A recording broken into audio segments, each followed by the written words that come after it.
बोले, फिर अब दीदी भैया बोल रहे हैं, थके तो नहीं हो, तो फिर जोर से जयकारा क्यों नहीं लगा रहे कि पता तो चले कि आप सब मंदिर में उपस्थित हो। तो एक बार अपनी उपस्थिति का हमें बोध तो करा दो।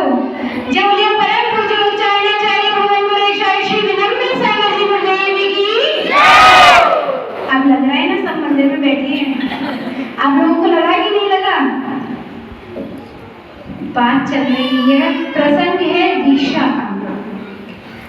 सबने बताया कि हम क्यों दीक्षा लेने जा रहे हैं और आप लोगों ने भी बताया कि दीक्षा लेने के लिए कैसे भाव होते हैं।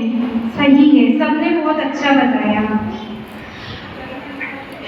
लाखों करोड़ों भर का पुण्य एकत्रित होता है तब हमें एक मनुष्य पर्याय मिल पाती है। उसमें भी अरबों जन्मों का पुण्य होता है कि हमें जैन कुल प्राप्त होता है। उसमें भी असीम पुण्य होता है कि हमें एक गुरु का समागम प्राप्त होता है और उससे भी अधिक पुण्य का उदय होता है कि हमें उनकी वाणी सुनने को मिलती है।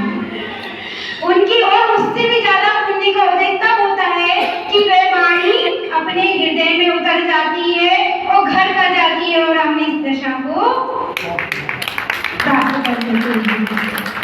तो ये किसके कारण होता है? असीम पुण्य के कारण। जब तक पुण्य नहीं होगा हम कुछ नहीं कर सकते। और पुण्य कैसे होता है? ऐसे नहीं घर पे बैठ गए, पकवान बना लिए, खा लिए और बस पुण्य एकत्रित हो गया, नहीं। जब से जन्म लिया है तब से ही मंदिर का द्वार देखना शुरू कर दिया, उस दिन से पुण्य शुरू हो जाता है। धीरे धीरे निरंतर जैसे जैसे उम्र बढ़ती है ना, ऐसे ही पुण्य एकत्रित होता जाता है। बैंक में अकाउंट खोलती हो, पहले 10 रुपए जमा करते हो, फिर 20 रुपए डालते हो, फिर धीरे धीरे बढ़ता जाता है। जैसे जैसे आप लोग की उम्र बढ़ती जाती है वैसे वैसे वो अकाउंट का बैलेंस भी ऐसे ही आपका पुण्य है। जितना जितना धर्म करते जाओगे उतना उतना पुण्य बढ़ते जाएगा। जैसे कि अभी सब लोग कह रहे थे कि सही है, साधु और श्रावक एक गाड़ी के 2 पहिए के समान है। अगर श्रावक नहीं होगा तो साधु की साधना संभव ही नहीं है। इसलिए श्रावक का होना बहुत आवश्यक है। और श्रावक कैसा होता है? क्रियावान, पहले श्रद्धावान, फिर विवेकवान और फिर तीसरा क्रियावान। तो श्रद्धावान कैसे? कि जो हमारे पंच परमेष्टि के अंदर आते हैं उसके प्रति दृढ़ श्रद्धा होना। कोई ये कहे कि तुम्हारे महाराज जी को देखा था, हमने वहां बैठे थे, फोन चला रहे थे और आपने आंख बंद करके विश्वास कर लिया, ये श्रद्धा नहीं है। कोई कुछ भी कह जाए पर अपन को उनके बारे में कुछ भी गलत विचार नहीं लाना। जिस दिन गलत विचार ले आए उसी दिन आपकी मेमोरी लॉस होती चली जाएगी, मतलब आपका खाता माइनस में चला जाएगा एक गलत विचार से। अब कहते हैं विवेकवान। विवेक होना चाहिए। आप जैन कुल में जन्म लिया है, जैनी हो तो इसका विवेक आपको नहीं होगा तो किसको होगा? सब आते हैं, साधु आते हैं, बताते हैं, कितनी बार बताते हैं कि हमें ऐसी ऐसी क्रिया करनी चाहिए, पानी ऐसा छानने के पीना चाहिए, 48 मिनट की मर्यादा होती है छने पानी की, ये सब चीजें। विवेकवान होना चाहिए। हमें कैसे साधु के आहार कराने हैं, हमें साधु आहार में क्या लेता है ये उसका विवेक है। हमें साधु की चर्या का कैसे पालन कराना है ये एक श्रावक का विवेक है। साधु आया तो हमें उसकी क्या व्यवस्था करनी है, उससे किस चीज की कब आवश्यकता पड़ सकती है, साधु तो कहेगा नहीं। अगर साधु और कब कहना पड़ता है साधु को? जब कहना पड़ता है जब श्रावक अंधा हो जाता है, गूंगा हो जाता है और बहरा हो जाता है, तब आप सामने से साधु को बोलना पड़ता है, वरना साधु को तो किसी चीज की बोलने की आवश्यकता ही नहीं है कि अगर श्रावक ही इतना समझदार हो तो साधु को किस चीज की? श्रावक ने कह दी लाके दे दिया, पानी की आवश्यकता थी, कमंडल भरने की आवश्यकता थी, श्रावक आगे भर गया, कमंडल रख गया और साधु को आहार के लिए आ गया, निवेदन करके प्रदान कर लिया, चौका लगा लिया, तो फिर साधु को कहने की आवश्यकता पड़ेगी क्या? नहीं पड़ेगी। तो किसका विवेकवान होना जरूरी है? श्रावक का। अब आते हैं तीसरा, क्रियावान, जो कि आजकल बहुत अच्छे घर, बाथरूम और ये सब बनवा लेती हैं, और पर उसमें एक छन्ना, हजारों करोड़ों रुपए खर्च कर देंगे घर बनवाने में, पर एक छन्ना लगाने में उनकी पता नहीं कौन सी शाम पे दाग लगता है कि बाथरूम में इतना अच्छा नल लगा होगा, इतना अच्छा शावर लगा होगा, पर एक बाथरूम में छन्ना नहीं होगा। सब कुछ होगा घर में, दुकान में जाएंगे, अच्छे टाइल्स चुनेंगे, अच्छे से अच्छा नल चुनेंगे, अच्छे से अच्छा शावर चुनेंगे, कितने भी करोड़ों रुपए खर्च हो जाए, पर एक छन्ना नहीं लेके आएंगे। सबसे पहले काम क्या होता है क्रियावान कि सबसे पहले छन्ना खरीदना है कि हमें अपने घर के नल पे लगाना है।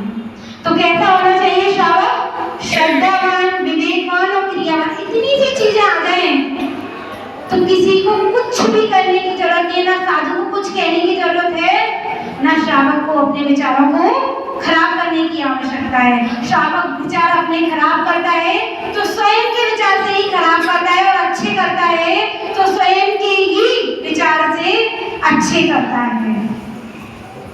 सारा खेल है सिर्फ संस्कारों का। अगर हमें अच्छे संस्कार मिले होंगे, अच्छे संस्कार दिए गए होंगे, तो हम एक अच्छे श्रावक बनेंगे। और श्रावक और वो संस्कार कौन देता है? माता पिता।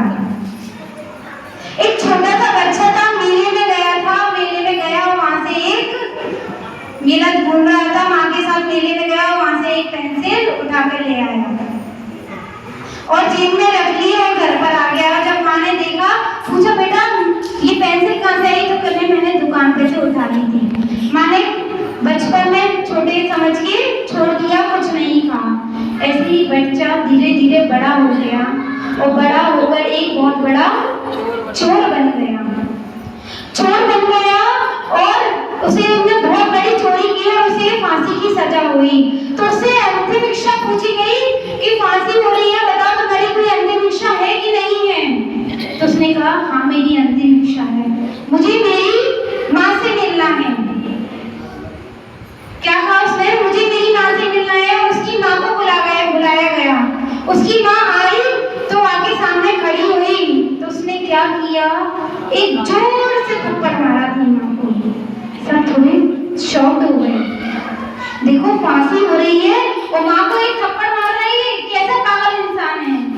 उसने एक थप्पड़ मारा जोर से और बोला कि काश ये थप्पड़ तूने मुझे बचपन में मारा होता, तो आज ये नौबत नहीं आई होती कि मुझे फांसी हो रही है। अगर यही थप्पड़ तूने बचपन में मुझे मार दिया होता, तूने नहीं मारा इसलिए आज मैं ये थप्पड़ तुझे मारा।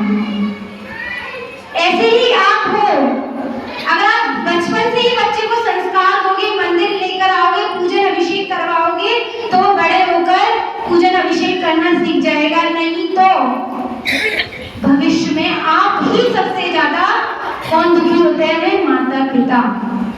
जब वही बच्चे अपने माता पिता का सम्मान नहीं करते, उनका आदर नहीं करते, उनको घर में नहीं रखना चाहते, उन्हें वृद्धाश्रम अन्य जगह छोड़ आते हैं। ये किसके अभाव में होता है? संस्कार के अभाव में होता है ऐसा।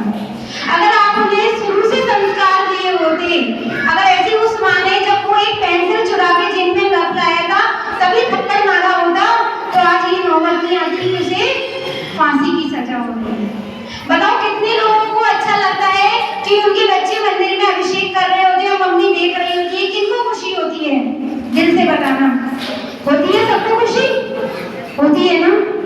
और ये बताओ, वही मम्मी पापा जब महाराज माता जी को नियम दिलवा रहे होते तो पीछे से कहती मैं हॉस्टल रहूंगा, कहते ना, बता दे महाराज जी को पहले, मैं बाहर रहूंगा महाराज जी, मैं आलू नहीं छोड़ पाऊंगा, मैं रात्रि भोजन नहीं छोड़ पाऊंगा, हॉस्टल में कुछ मिलता नहीं है।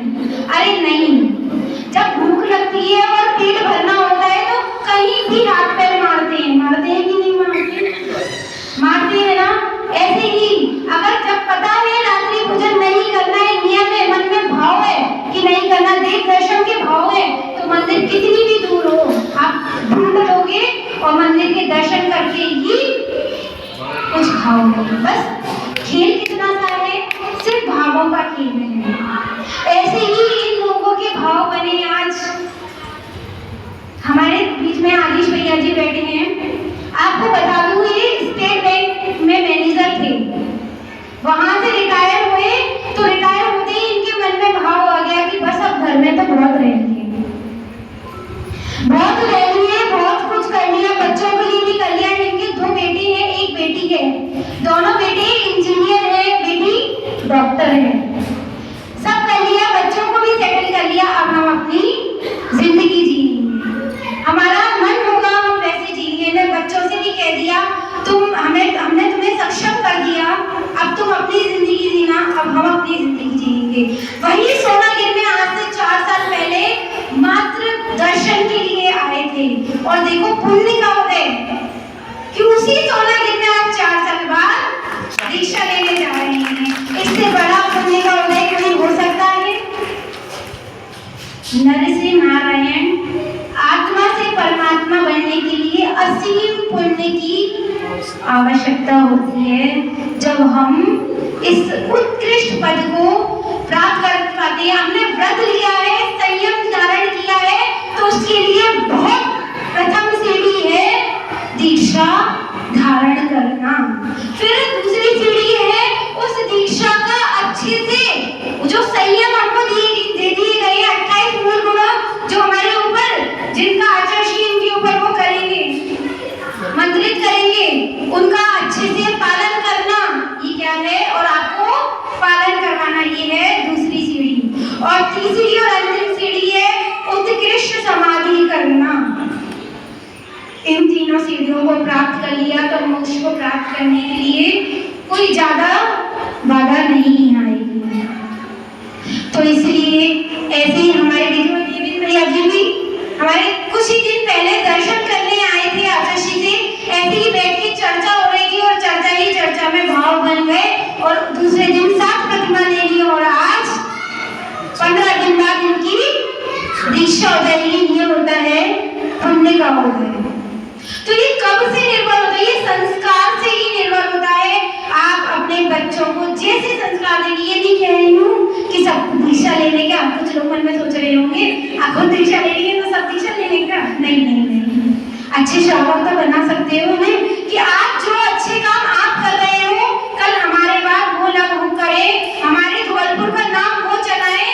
जो भी साधु आए उनका खूब सम्मान से उनको रखे, उनका चातुर्मास कराए, उनका आहार कराए और कोई भी बाधा ना आए।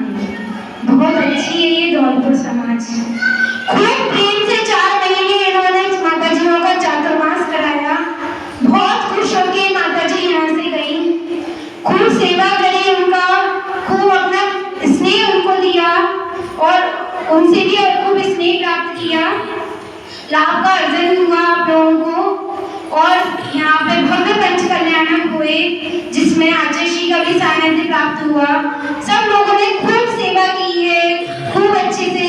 और अगर हमारे द्वारा इस चातुर्मास में और जब तक पंच कल्याणक में समय रहे हम लोग यहाँ पे, उसमें कोई भी गलती हो गई हो तो सब लोग इसे हाथ जोड़ के क्षमा याचना करते हैं। सभी लोग आप हमको क्षमा कीजिएगा, कुछ गलती हुई हो उसके लिए। सभी मंदिर कमेटी के लोग, सभी पदाधिकारी जितने भी हैं यहाँ पे बैठी, सोनू भाभी, रूपा भाभी, सभी लोग से, और सबके नाम पता नहीं, चेहरे पता है। तो यहाँ पे जितनी भी बैठी हैं सब लोग ने बहुत अच्छे से माता जी लोग का चातुर्मास कराया। बस आप लोगों से यही कहना है, इतने अच्छे से कराया, बस ये आचार्य को दिखा देना। 11 तारीख को सब लोग इनकी दीक्षा में शामिल होके 4 चीजें हैं उस दिन, पिछी का परिवर्तन, दीक्षाएं, आचार्य का दर्शन और सिद्ध क्षेत्र का दर्शन। एक बार में 4 चीजें मिलेंगी क्या? धनेश अंकल जी का है, उनसे भी मेरा कहना है, अगर वो मेरा सुन रहे हो तो आपको सब लोगों को लेकर आना है। और आप सब लोगों को लेकर आओगे तो सबसे ज्यादा फायदा आपका है। बताओ कैसे? सबके हिस्से का 17% आपको प्राप्त होगा। जोरदार ताली बजाइए उनके लिए। बस समय बहुत हो गया, इसी भावना से जय बोले देवादी